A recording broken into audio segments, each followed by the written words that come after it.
masyado mong mabilis natapos ang programa. Oo nga eh.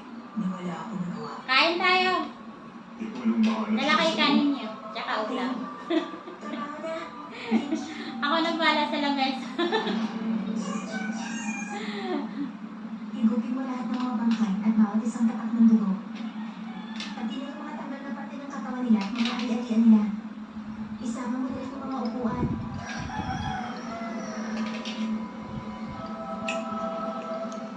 Yan. Bago sige, sirang-sira na pa. Sige, mahirapan niya siya ibalik. Kapag ang nakuha. Talagang ano, pagising ko pa siya. Tapos nag-ano ako dyan, nag-workout. Pag mga magsa-7 na yun. Iwan pang isang buhay. Tapos yun.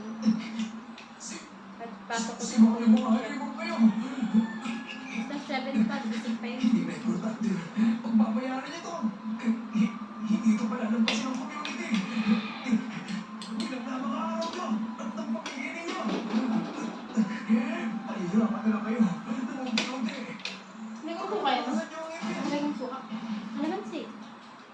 Gusto mo talagang suka. Pamilya? Ano yun?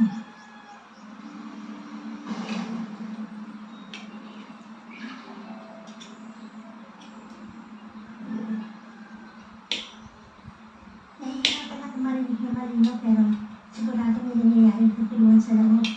Mukhang may nangyayari na. Kontakin natin ang leader. Naiintindihan ko. Tatawagan mo rin sila Lindsay at Basho. Alam niyo kung ano nangyari sa loob. Ano? Ano? Saan sila nakapunta? Umalis ba sila? Hindi na ako naman! Sino ba? Tingnan niyo sa basement! Sa ngayon, hindi alam ng mga kaya nangyari. Lahat ng tao sa auction hall nawala. Nakakabali na dito ang buong security team. Hindi ko makaitin. Ano nangyari? Nawala rin ba yun?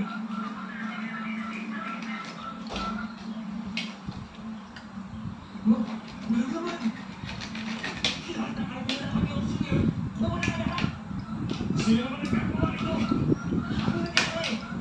Saan mo muna lahat yun? Kinakabahan yun. Dali, magsikilos kayo. Kasama ko.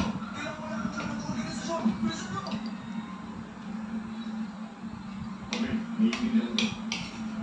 Kailangan kumilos din tayo para mahuli ang mga magnanakaw na yun. Ako nag-iisip ng pupunta dyan.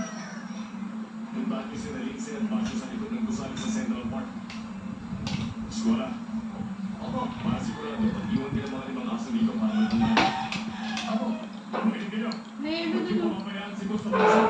Lagyan mo muna ng yelo sa Kahit sino sa loob ng kwarto niya. Opo. Kailangan na natin na Ganito pala kayo eh. sa iyo na lang paano escape route na natitira. Wala na. Pag pinatabangan kayo, kailangan na airship. Ipaanan nyo agad sa akin. Pero kailangan mahuli natin sila sa buhay. Magkailangan natin ang community ng pamilya sa sino ang global makakauwi sa mga magnanakaw. Kaya tandaan nyo,